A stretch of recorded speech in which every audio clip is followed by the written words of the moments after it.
नमस्कार साथियों, मैं सुनील कुमार आपके अपने YouTube channel fact with SK पर बहुत बहुत स्वागत करता हूं। तो आज हम पढ़ेंगे बीएसएफ एसईआरओ आरएम के सिलेबस में जो हमारा मैथमेटिक्स में चल रहा था। हमने पिछली क्लासों में गुणोत्तर श्रेणी तक करा दिया था, तो इस बार हम आगे पढ़ेंगे हरात्मक श्रेणी। ठीक है, हरात्मक श्रेणी के कॉन्सेप्ट क्या हैं, फॉर्मूले और जो नोट्स हैं जो याद करने के योग्य हैं वो मैं आपको बताता हूँ। ठीक है, हरात्मक श्रेणी। तो शुरू करते हैं बिना देर किए हुए, और आपसे एक रिक्वेस्ट है कि चैनल को अधिक से अधिक सब्सक्राइब करो और वीडियो को ज़्यादा से ज़्यादा शेयर और लाइक करो। ठीक है, शुरू करते हैं। देखिए, हरात्मक श्रेणी। हरात्मक श्रेणी क्या होती है? ऐसी श्रेणी, मान लीजिए कोई पद अगर एपी में है तो उसको उल्टा कर देंगे तो किस में हो जाएंगे? वो हरात्मक श्रेणी में हो जाएंगे। एपी मतलब समांतर श्रेणी। जैसे एबीसी कोई पद है, उसको अगर उल्टा कर दें तो 1/a 1/b 1/c किस में होगा? एचपी में होगा, हरात्मक श्रेणी में। कहने का मतलब ये है, समांतर श्रेणी और समांतर श्रेणी और हरात्मक श्रेणी एक दूसरे के उल्टे होते हैं। ठीक है, तो जैसे देखिए, अब मान लीजिए, माना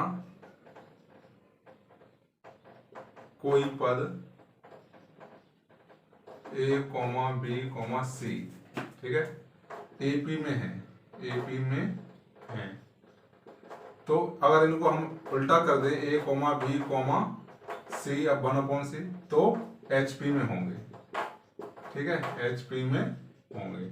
अगर 1/a, याद है, 1/a, 1/b, 1/c एपी में है, एपी में है, तो a, b, c एचपी में होंगे।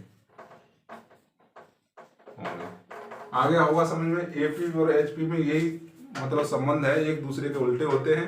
तो एचपी के लिए कोई अलग से फॉर्मूले नहीं है, सब एपी वाले ही फॉर्मूले लगेंगे, सब उल्टे करके फॉर्मूले लगेंगे।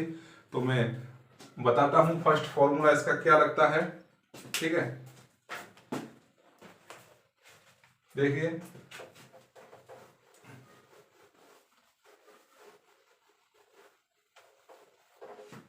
अगर किसी एचपी का nवां पद निकलवाना है, किसी एचपी का मतलब हार्मोनिक प्रोग्रेसिव। ठीक है, किसी हरात्मक श्रेणी, किसी एचपी का nवां पद निकालना है, nth टर्म। ठीक है, nवां पद ज्ञात करने के लिए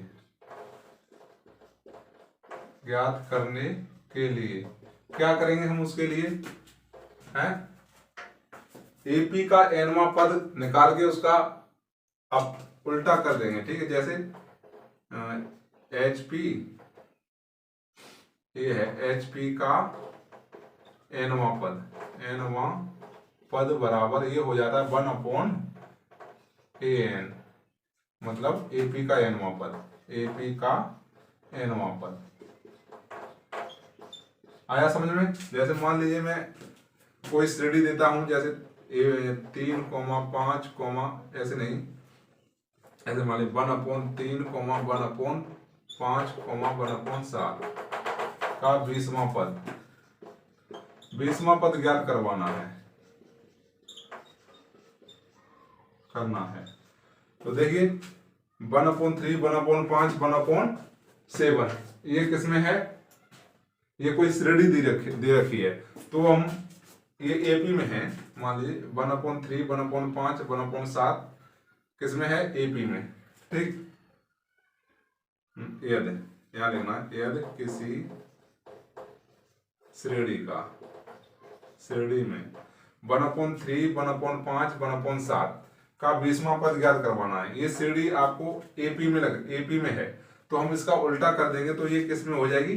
एचपी में। ठीक है, तो इसको उल्टा करने पर पहले इसका nवां पद निकाल लेते हैं। हमें एचपी का nवां पद ज्ञात करना है। श्रेणी ये दे रखी है, श्रेणी हमको ये दे रखी है, पूछा है कि श्रेणी का nवां पद ज्ञात करो। ठीक है, तो इसको उल्टा कर देंगे तो क्या हो जाएगा? 3 nवां पद के लिए an बराबर 3, 5 ऐसा लिखना है, 3, 5, 7 किस में होगी? एचपी में होगी, एचपी में होगी। ठीक है, ये एपी में दे रखी है तो ये एचपी में होगी। अगर ये एचपी में दे रखा है तो ये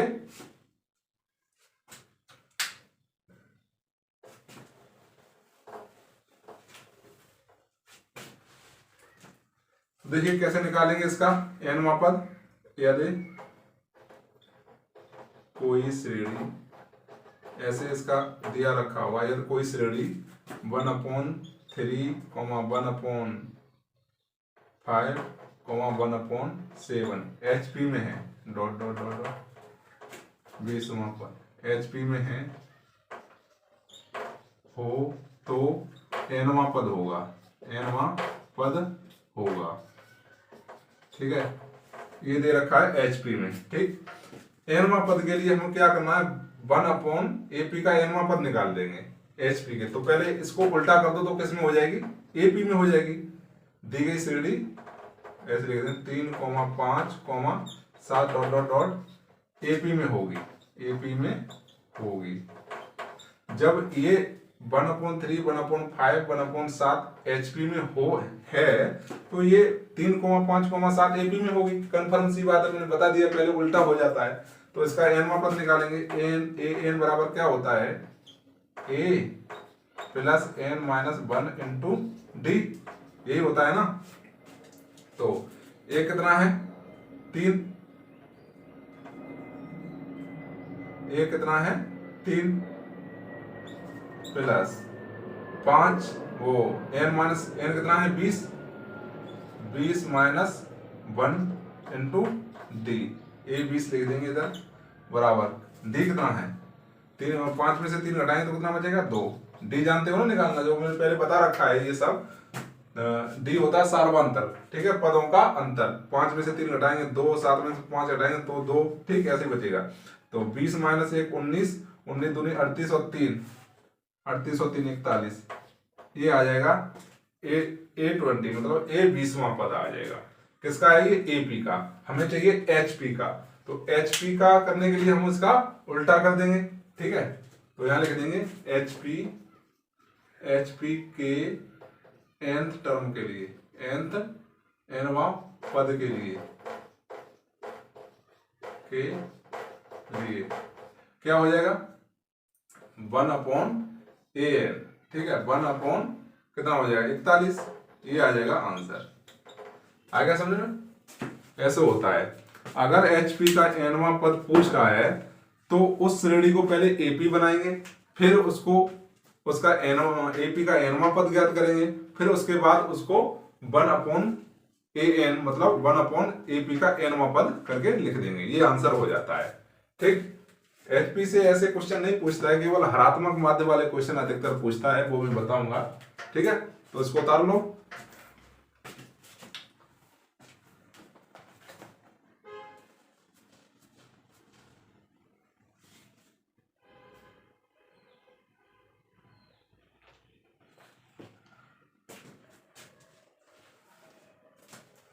आया समझ में? देखो दोबारा बता देता हूं मैं, किसी HP का nवां पद ज्ञात करने के लिए कैसे ज्ञात करेंगे, HP का nवां पद बराबर 1/AP का nवां पद। ठीक है, ये कहीं सूत्र दिया नहीं है, मैंने वैसे ही लिख दिया है समझने के लिए। तो देखिए, यदि कोई श्रेणी ये है 1/3, 1/5, 1/7 इंटू 20 पदों तक, HP में हो तो nवां पद ज्ञात करना है। HP में है तो HP का ही nवां पद ज्ञात करेंगे। तो पहले इसको हम AP में बनाएंगे, इसका उल्टा कर देंगे, उसका उल्टा कर दिया तो क्या बन गई, ये AP बन गई। 3, 5, 7 AP दिखाई दे रही है ना। फिर दूसरे में से पहला पद घटाते तो बराबर बचना चाहिए, 5 में से 3, 7 में से 3, 2 बच रहा है ना, तो AP में होगी। ठीक है, अब AP का nवां पद वाला सूत्र लगा देंगे। AN बराबर क्या होता है, A plus n-1 into D, nवें पद के लिए होता है ना सूत्र।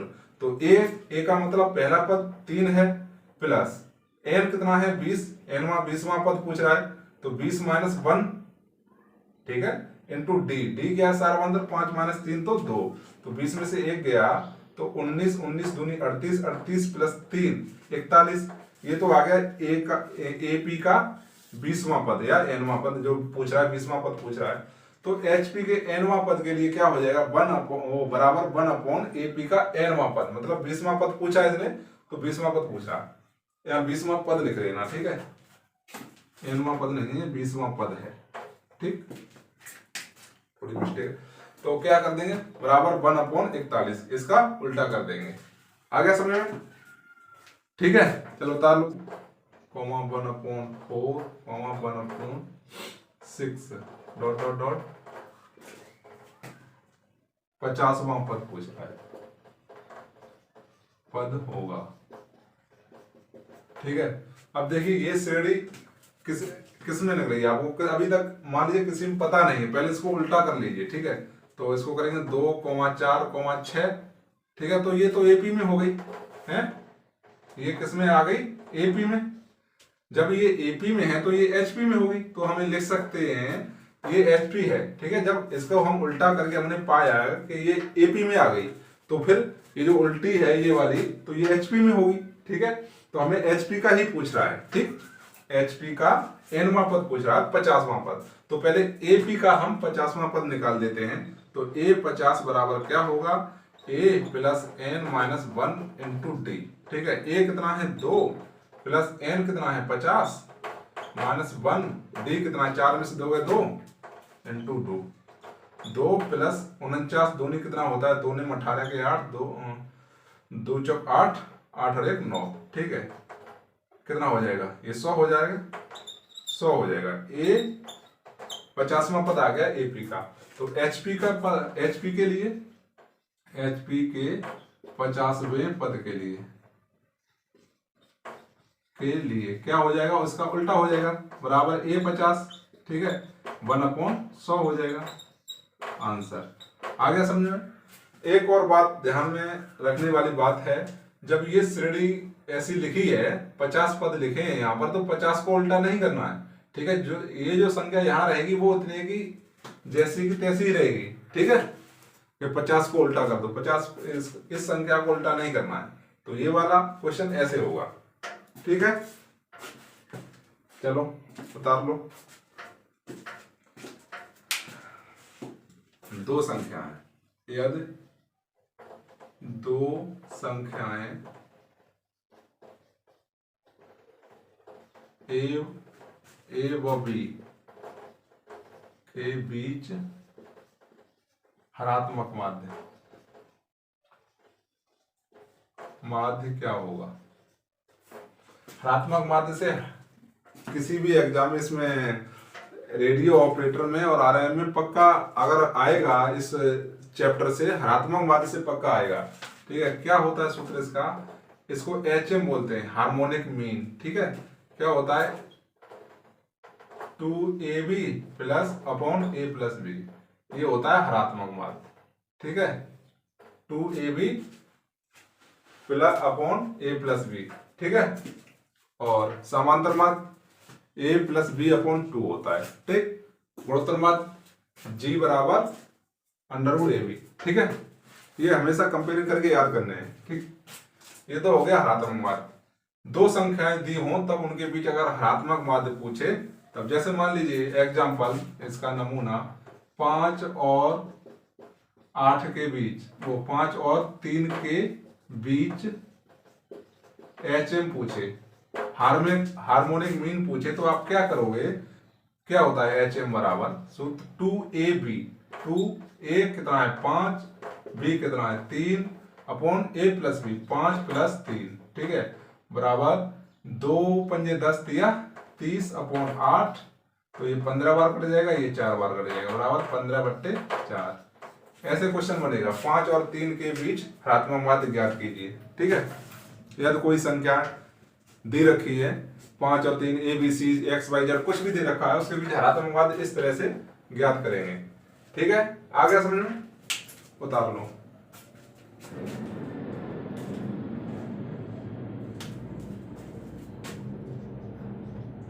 यदि तीन संख्याएं a, b, c एचपी में हैं, एचपी में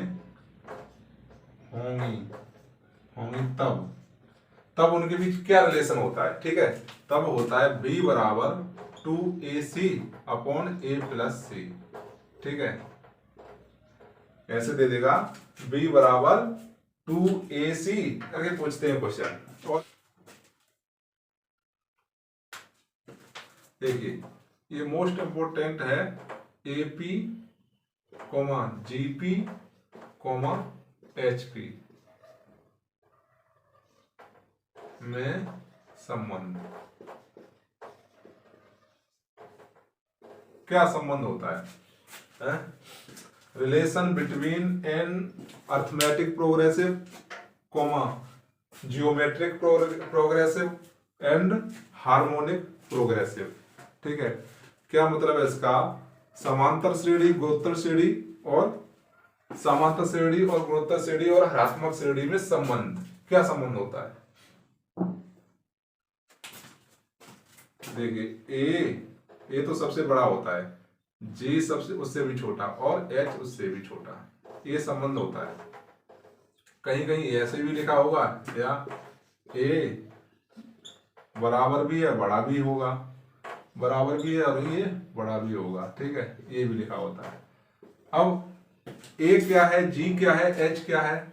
ए है समांतर माध्य, जी है गुणोत्तर माध्य और एच है हरात्मक माध्य। ठीक है, ए का मतलब है यहाँ पर समांतर माध्य। ठीक है, समांतर माध्य। ठीक, जी का मतलब है गुणोत्तर माध्य, गुणोत्तर माध्य।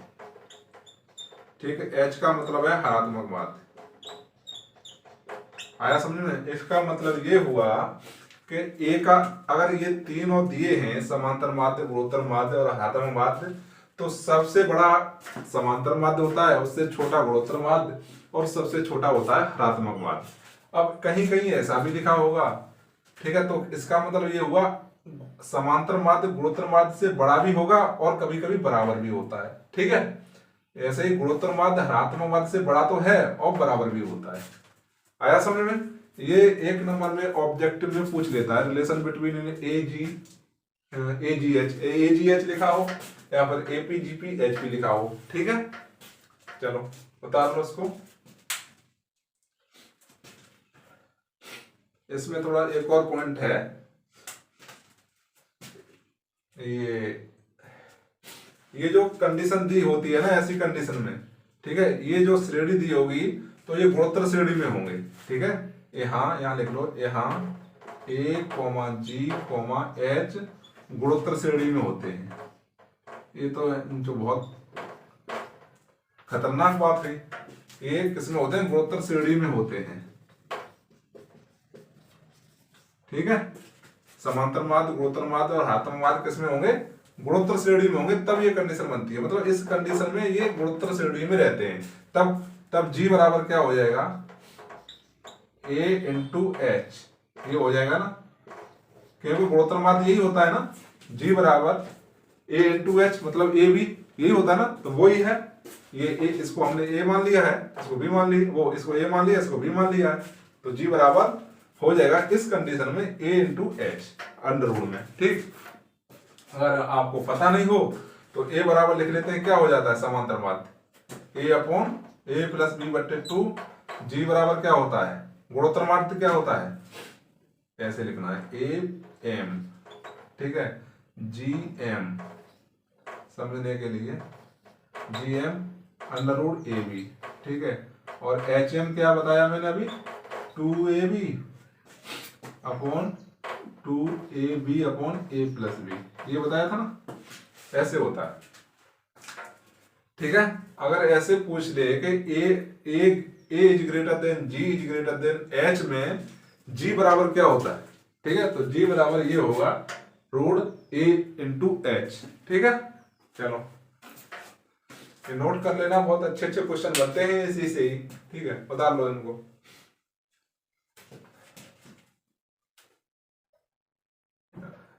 गुणोत्तर श्रेणी में होते हैं।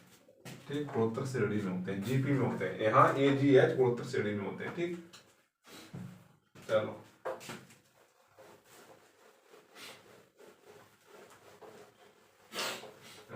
ठीक, ये दे रखा है, यदि किन्हीं दो संख्याओं का एपी वो एम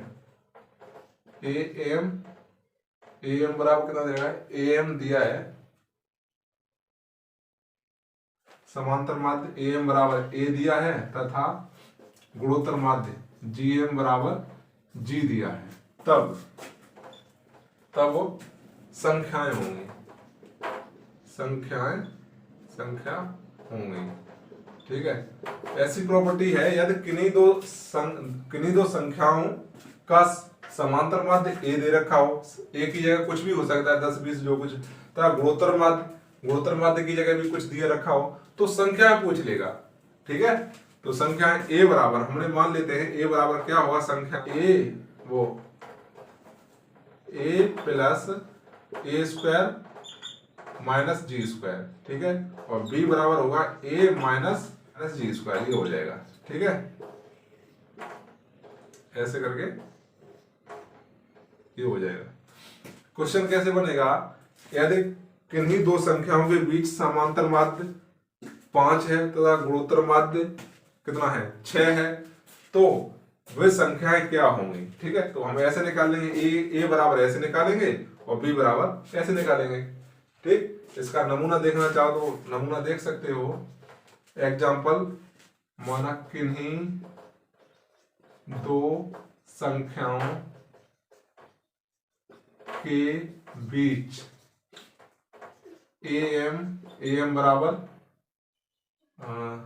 5 तथा gm बराबर गुणोत्तर माध्य बराबर 3, तो संख्या होंगी। ठीक है, ऐसे क्वेश्चन बन जाएगा, किन्हीं दो संख्याओं के बीच समांतर माध्य 5 तथा गुणोत्तर माध्य 3 है, तो वे संख्याएं क्या होंगी। ठीक है, तो हम मान लीजिए वे संख्याएं दो ही हो सकती हैं, ए और बी, तो ए बराबर निकालेंगे हम। ए बराबर क्या सूत्र बोला मैंने, ए प्लस ए स्क्वायर माइनस जी स्क्वायर। ठीक है, ए की जगह समांतर माध्य बोलते हैं हम, समांतर माध्य कितना, 5 प्लस ए स्क्वायर 25 हो जाएगा, माइनस 9 का वर्ग कितना हो जाएगा, वो 3 का वर्ग 9, तो बराबर 5 प्लस 25 में से 9 गए तो 16 का वर्ग 4 है, ये आ जाएगा बराबर 9। तो पहली संख्या तो 9 आ गई। ठीक है, 25 में से 9 जाएंगे तो 16 बचेंगे, 16 का वर्गमूल 4 होता है। ठीक है, अब इसी तरह से ये आ जाएगा बी बराबर क्या होगा, ए क्या है 5 माइनस ए स्क्वायर 25 माइनस जी स्क्वायर 9, तो बराबर 5 माइनस ये कितना आ जाएगा 4 बराबर ए। तो वो संख्या कितनी होगी, 9 और 1 होंगी। ठीक है, ऐसे क्वेश्चन बनेगा इसका। चलो बता लो, बोलेगा किन्हीं दो संख्याओं के बीच समांतर माध्य 5 तथा गुणोत्तर माध्य 3 है, तो वो संख्याएं ज्ञात करो।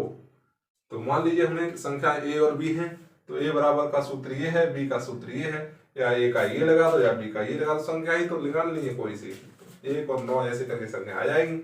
ठीक है, चलो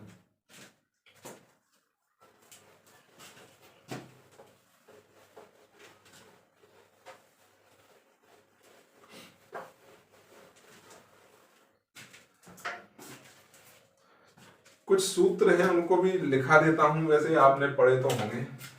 देखिए, फर्स्ट है r बराबर 1 से लेकर n। ठीक है, दूसरा है, इस शुरू से पढ़ते आए होंगे, r बराबर 1 से लेकर n r स्क्वायर। ठीक, और तीसरा है r बराबर 1 से लेकर n r क्यूब। ठीक, ये है ना।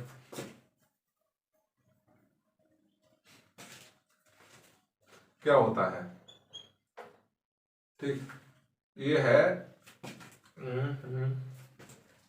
इसको लिखेंगे r बराबर 1 की जगह लिखेंगे तो 1 plus 2 plus 3 plus dot dot dot dot, मतलब अगर ऐसी कंडीशन बन जाती है तो सूत्र क्या होगा, n प्लस 1/2।